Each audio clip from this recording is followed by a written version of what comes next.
And we're back with some basketball tonight. The front end of a back-to-back for the Philadelphia 76ers taking on the New York Knicks in New York. Tyrese Maxey is in, Joel Embiid out. Welcome to the PHLY Sixers pregame show on a Friday night for some Friday Night Hoops live from the Xfinity studio.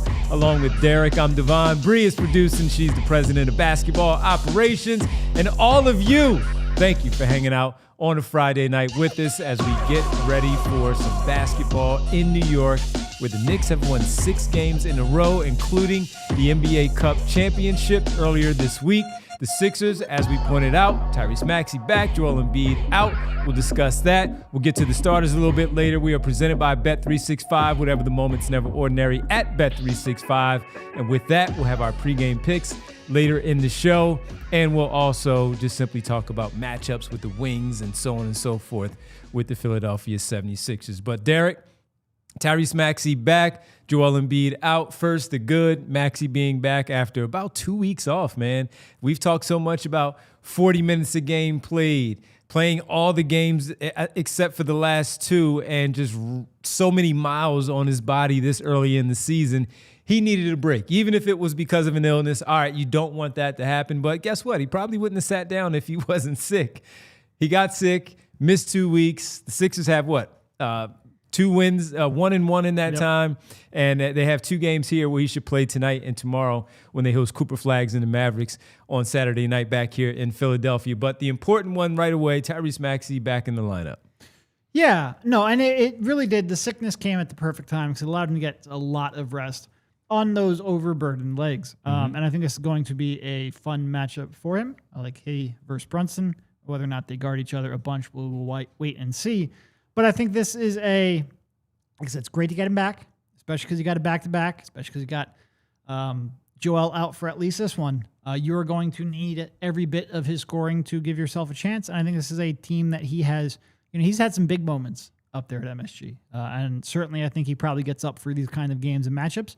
This is a stretch of play where we get a chance to evaluate the Sixers against some better competition, and I'm very much looking forward to it. Any worry with Russ, with him? Oh, sure. Yeah. There's always worry with Rust. I think for the most part, that is a trade-off I will happily take, considering he was playing 40 minutes per game up to that point. But yeah, when you haven't played basketball in, 12 days now? Something like that? Yeah, you're probably going to have a little bit of rust. Yeah, and this matchup, he and Brunson always going at it. He's going to get we'll talk about the Wings a little bit more specifically later on because of VJ Edgecombe and Paul George, but you're going to get some really good defensive action from a lot of those guys in the other uniform, and they're going to make him work. They've always made him work, but he has found success, as you pointed out, against the New York Knicks, where he plays pretty darn good against the New York Knicks, including in New York, where at the Garden, he shows out. He puts on the show when he gets to the Garden as they take on Broadway. Winona, our big part of our show, is one of the big supporters here on our podcast, and she's already walking up to the arena. She's ready to go see her boys take on the New York Knicks tonight.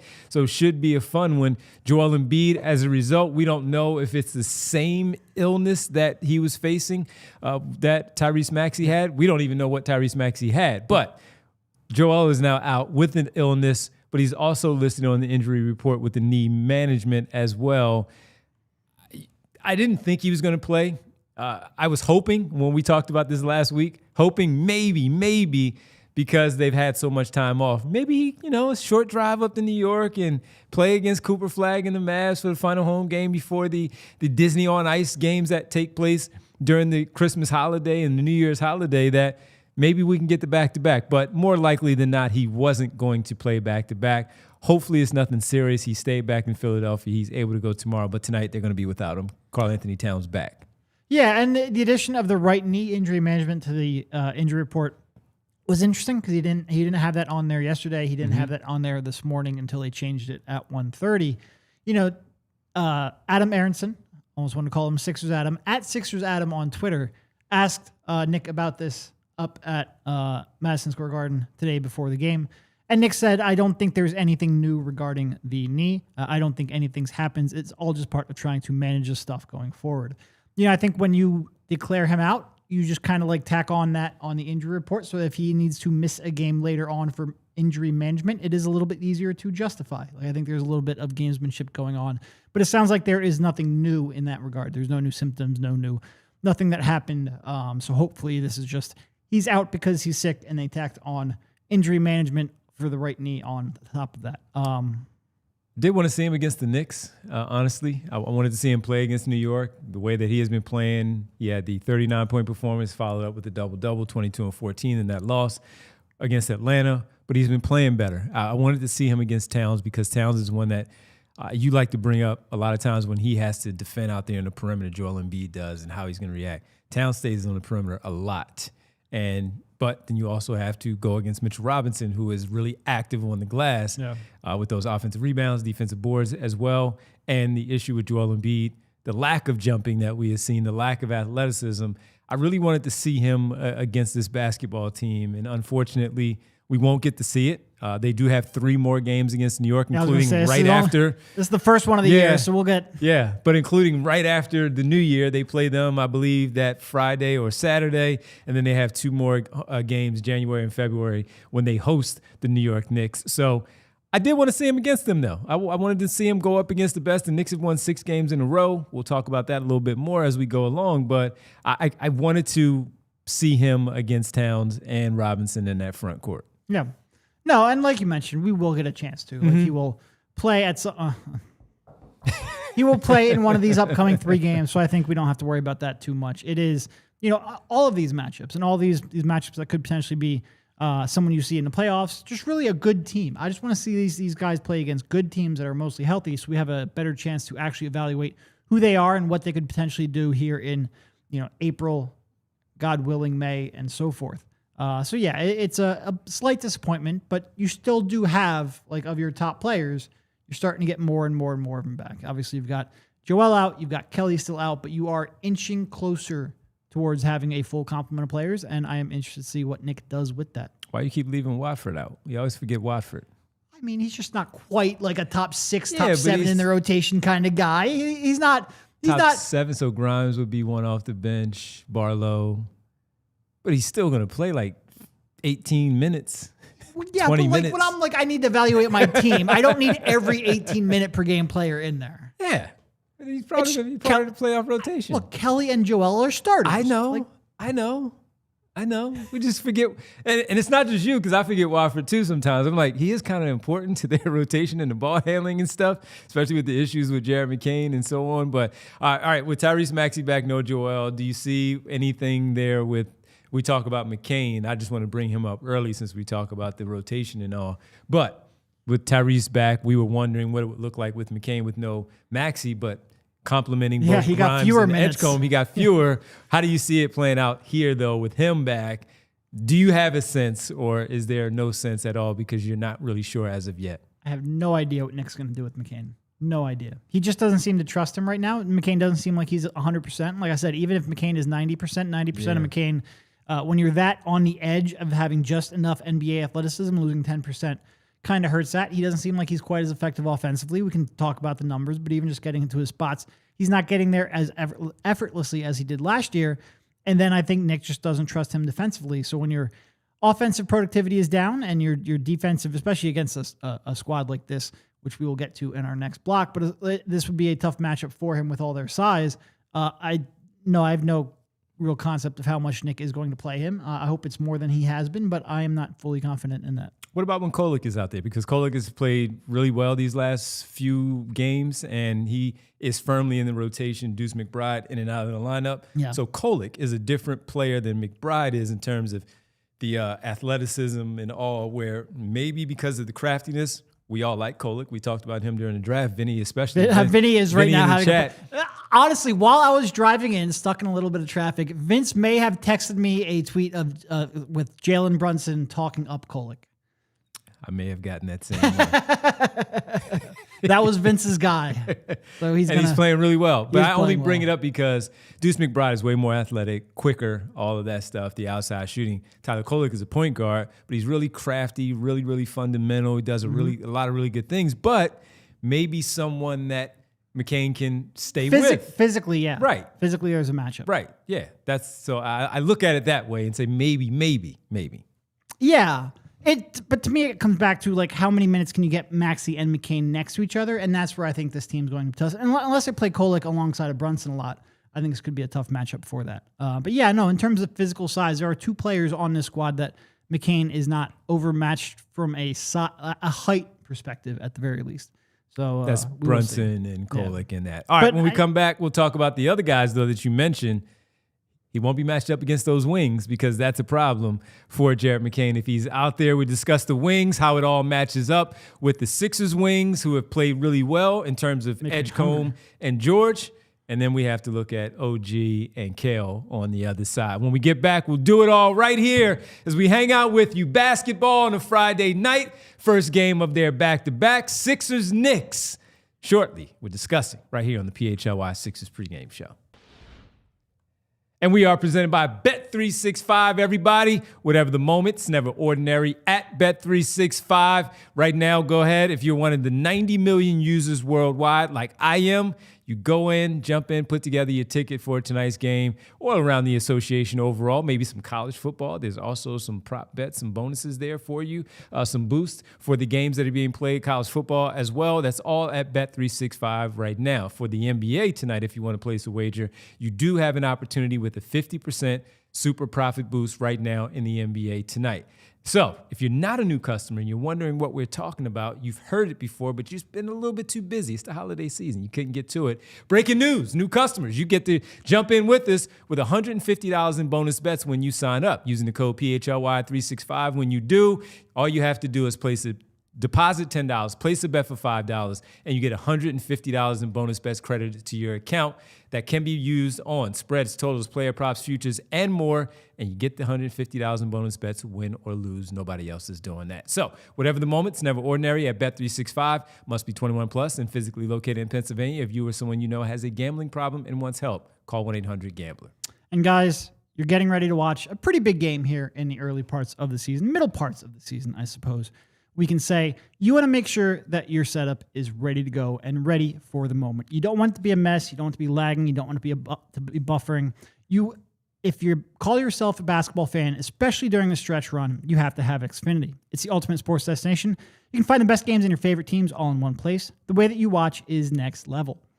It's the perfect fan flex. You've got all the action right in your living room, plus with Xfinity's best picture and sound with enhanced 4K, it's so clear that it feels like you're in the arena. Top of that, you get real-time notifications and live stats right on your TV. It's the best seat in the house every time.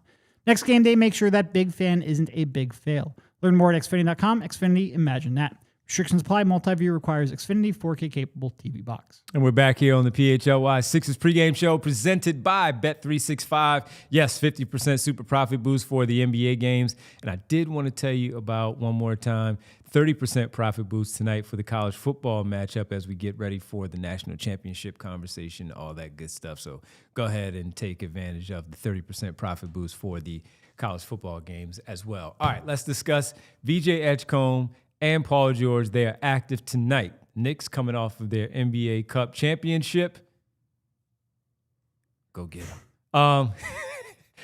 But no, the wings, as we talk about. You out of here? I can't do a show next to you anymore. You sure about that? Can't do it. I don't know, Bree. Oh, Bree.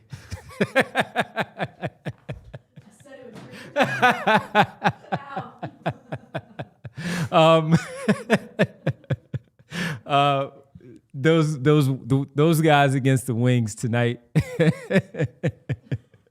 This is going to be a pretty good challenge with these wings. In all honesty, when you were like, "Are you sure about that?" I'm like, "What is he? Where is he going with this?" I had no idea. Well, that one actually has Kale's signature. Oh, you should have told me that before I threw it across the room. There you go. See. Then again, you can always get more of Mikhail's signature, so you'll be true. okay. Who just asked me that? Igavini asked, "Does Kale ever give me grief for Kale covering the Sixers?" No, not at all. Flush that down the toilet. Yeah. I'm sorry. Go ahead. Not this. What was that? I'll bring another one. You were talking about something before I started complaining about the Knicks. Yeah. So when you look at the wings, though, the wings have played well for the Sixers and George. This is not anything new to George, but he's played well during the stretch that Maxey was out Embiid also doing his part. But VJ Edgecombe, he saw the Knicks twice in the preseason, hasn't seen them since. We're 20-plus games in. Knicks have won 6 in a row. These wings are different than, let's say, some of the wings that are being played with the Orlando Magic, who are bigger, but they don't necessarily play defense as well as them. What do you want to see from them against OG, KO, and how they play, and including Josh Hart, who you also know is a part of that. Yeah, that can certainly rebounds and occasionally shoots like it. No, look, I think this is going to be, because obviously the story of the last couple of days, really last couple of weeks, since they only play a couple games a week anyway at this point of the season, has been Paul George and his resurgence. This, I think, will be a great matchup to try to evaluate that. Like, you've got some excellent defenders over on the other side of the floor, including maybe the guy whose hat is up here on this panel, but also OG, obviously an incredible defender as well. There is just so much size and athleticism and defensive ability and versatility on that size, almost regardless of who they're going to have out on the floor and what matchups they throw out there. I'm curious to see how Paul reacts. Like, this, I think, is going to be a pretty good test for him. Obviously, you're not expecting much offensively out of Barlow, although whether or not he can hold up against them physically on the defensive side will be something to watch as well. But really, for me, it comes down to Paul George. Because if this Paul George that we've seen here over the last 2 games, really over the last 4 games, even though they weren't quite as good as the last 2, if that's the real Paul George that you can expect going forward, then all of a sudden that changes your hopes, at least, even if not your expectations, in a pretty material way. So I think the first place I would start off with is, how does Paul look? Does he get to his spots? Is he able to have an efficient night? I think that will be a big one. Yeah, I don't disagree with that, because, I mean, when you look at George, that's the most important one. Edgecombe, it would be fantastic if he can level up when you get to the postseason and all that. But George is the one. We've talked about him being one of the difference makers. Edgecombe, we're not taking anything away from him, but George is the one. He is the max player. He is the one that they spent all this money on to allocate all of those resources to bring him in for the big moments like that. The 3rd overall pick in his rookie season, all of that stuff is gravy when you get it from him. But if you are able to get Paul George to continue to play this brand of basketball and do so against a team like the New York Knicks with their athleticism, their length, their quickness, and all of it, then you're talking about, okay, this guy might actually be back, because he is the one when it comes to Embiid and George. You probably trust him a little bit more right now, because he is the one that's consistently been on the floor. Yeah. Yep. No, and I mean, outside of that, it would be a game. I feel like we've said this like 14 times here over the last 15 games. It would be a great game to have Kelly Oubre in this lineup, just from a defensive matchup perspective. But yeah, I think this is a good team to have coming out of this extended layoff to go up against. I do think they are going to, have their hands full on both ends of the court with them. So 6 in a row. New York has won. They are, as we talk about the Sixers, they're 19-7, game and a half back of Detroit for #1 overall seed in the Eastern Conference.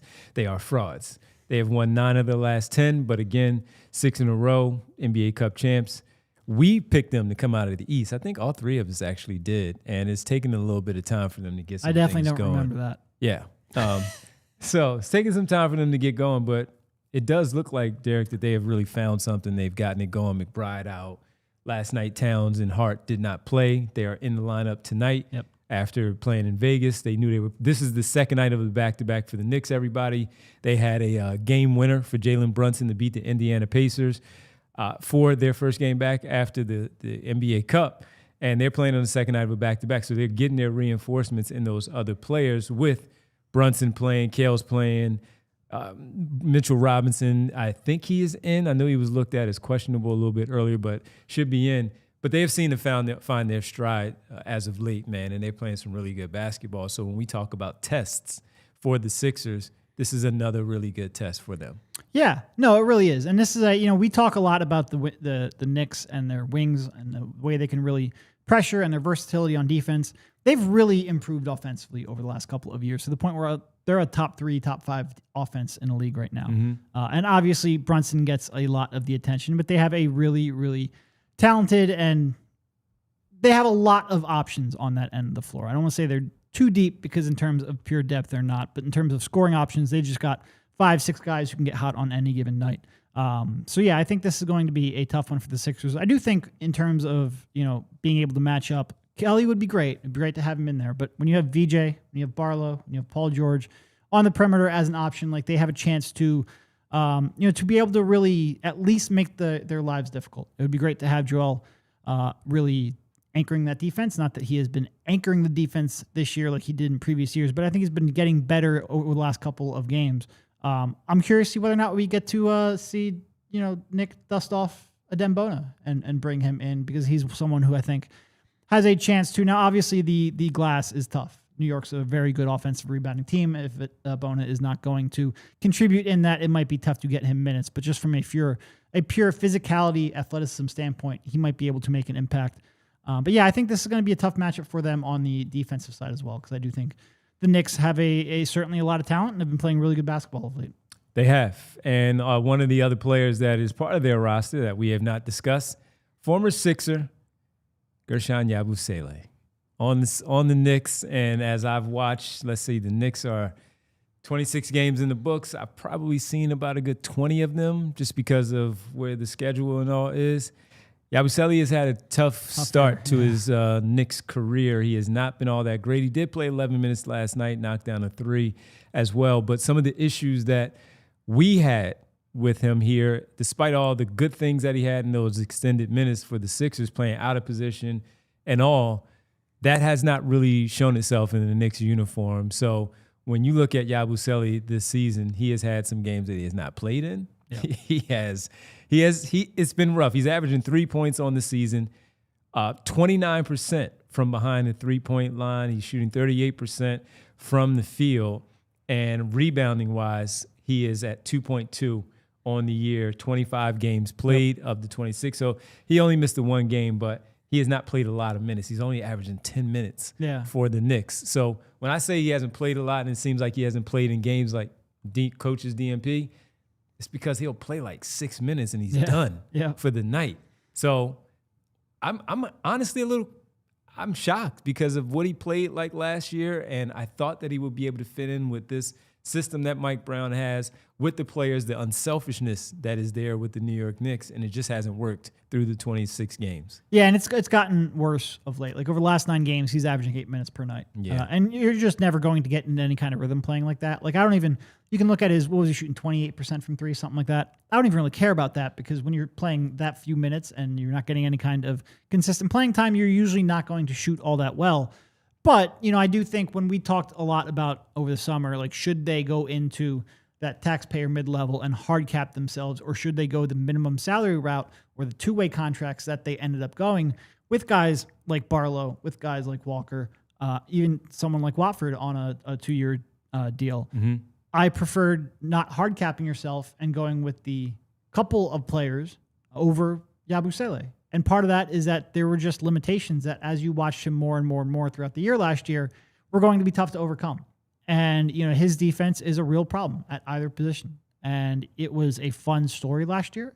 He was a great guy to have in the locker room. He overperformed what you expected when you signed him to a minimum contract. He certainly, I think, has talent. Like, I trust that shot. I trust some of the passing and the ball movement that he has. He plays hard, but there were limitations that I just was not willing to hard cap myself to accommodate. And I think you're seeing that play out now on a team that has very high aspirations and expectations. Yeah, it's not looking good for him right now, everybody. For folks, he's not looking good. And I'm curious to see how many minutes he might play tonight, because of the second night of a back-to-back. Only played 11. Towns is back, and we talked about the front court that they have with the wings, including Josh Hart. But Mitchell Robinson has been fantastic. Huck Porty gets some minutes off the bench as well. And I am curious to see if Mike Brown decides, you know what, let me give him a little bit of an extended run and maybe he can knock down a few shots. One thing that I have seen with him watching the Knicks, he does hustle a little bit more to the boards like we saw sometimes last year. Not enough. Does hustle, though, and that same stuff is there. Let's see how it all plays out. But I am surprised at the start that he has had. It has been frustrating for him as well. Sure. It has been frustrating for him not to get the consistent run that he expected signing that contract. Was that a 1 year or 2 year contract? 2-year deal. Okay. 2-year deal. I don't know if they were both guaranteed, but I know it was a 2-year deal for him this season. Also, when we talk about the big men, Ian Begley's covered the Knicks for a long time, SNY.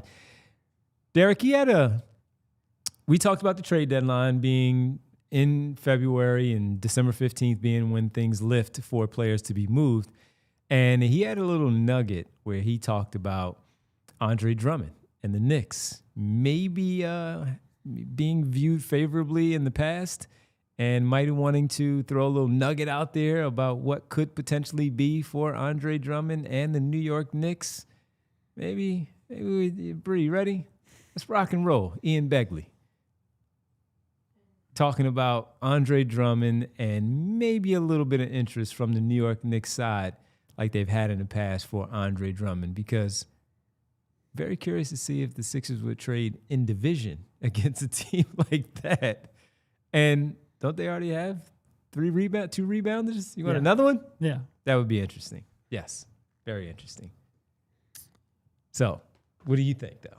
No, you can't have Andre. You just can't have him. And I can't believe I'm sitting here in the middle of the season saying, no, Andre is off limits for you. Here's the thing. If the Sixers trade Andre Drummond, we went over this the other day, they're like $7 to $8 million over the luxury tax. You're not getting anything of value for him. Mm-hmm. Like he's a 32-year-old center on the last year of a contract. Like they're not giving up any real assets for him. And you're not really going to do it in an aggregation trade because you don't have any other contracts to aggregate.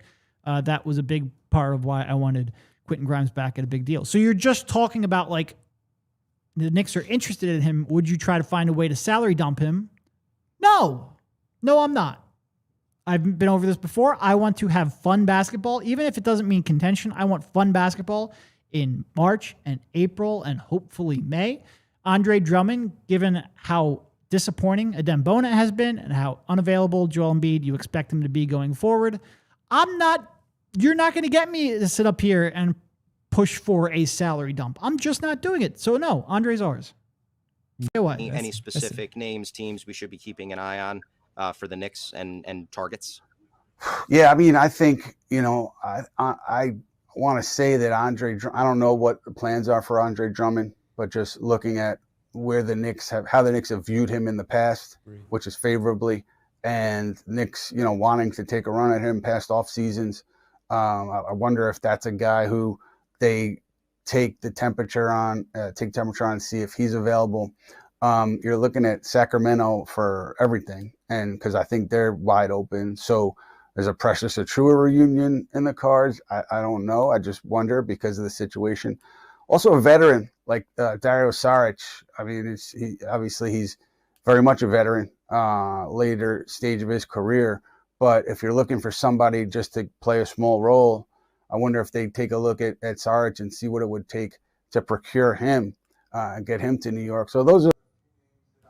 And that's Ian Begley, SNY. And if you're talking about bringing in Dario Saric, you're really down. But he's not going to do anything on that team. That one is just more, rah-rah, all that cool stuff. There you go. Andre Drummond. No, and look, I have no issues trading in division. I'm sure Daryl doesn't either. I just don't care about that. It's just you actually need Andre in your rotation right now. Do. I'm not salary dumping him. You do. You absolutely do. I don't care about Josh Harris's luxury tax. I just don't. I know you don't. All right, let's get to the starters tonight for the Sixers. No Joel Embiid. Who's in the starting lineup at the 5? Andre Drummond. Along with, in the front court, Paul George and Dominic Barlow, VJ Edgecombe, Tyrese Maxey back in the starting lineup with the Philadelphia 76ers tonight. The Knicks this evening will run out, of course, Jalen Brunson, and you got Josh Hart, Mikal Bridges, OG Anunoby, Karl-Anthony Towns. Everybody's ready to go for this game tonight. So that's the starting lineups. Let's get to the Bet365 pregame picks presented by Bet365. Whatever the moment, it's never ordinary at Bet365. All right, let's get to the picks. Let me see what Bree has first. Getting serious, guys. Putting the glasses on. Bree's got it is serious. Got to put the glasses on. Bree plus 400. Bree. Tyrese Maxey 25 in his return. OG who went off in the NBA Cup game, 15 plus points. Kale showing the love. Bree 3+ made threes against the Sixers tonight. You can also boost that one. I think there might have been some politics there in that Bree bet. You can also boost that one. You can boost that one there at Bet365 with a 50% super profit boost at Bet365. For mine, I went a little bit lighter, not a plus 400, but I think it was a plus 180. That is Paul George to hit that 15 plus like he has had in the last 2 games, but also Josh Hart. You mentioned it earlier, Derek. 5 assists, 7 boards. He stuffs the stat sheet, and that's what he does. So I added Josh Hart in there for the Knicks representation, and that's a plus 180. I see Vince says, I'm tailing that Bree bet, loves that one. And, Rich P, our guy in there, says, Josh Hart, hit the thumbs up there right here on the show. So, that's Rich P? Yes, Rich P. Oh, I P. hate these names. Yeah, that's man. Rich. I hate them so bad. Yeah, that's Rich. Yep, absolutely. No idea. So there you go, everybody. That's our Bet365 picks. Remember to sign up using code PHLY365.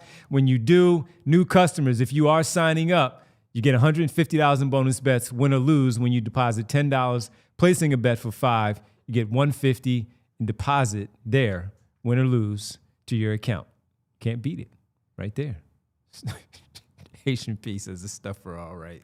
You saw that video of Josh Hart, what he did to Jalen? Yeah, unnecessary. Unnecessary. Jess says she's tailing all the picks there, and let's get it. Yes, let's get that money. Last minute holiday shopping. Add it to your account. All right, everybody, we'll be back after the game, 10 minutes after the game goes final. Front end of the back-to-back for the Sixers. Last leg for the Knicks. They played the Pacers last night. Who will be victorious? We'll break it all down after the game here on the PHLY Sixers post-game show. For Derek, Bree, I'm Devon. We'll see you all after the game. Enjoy. We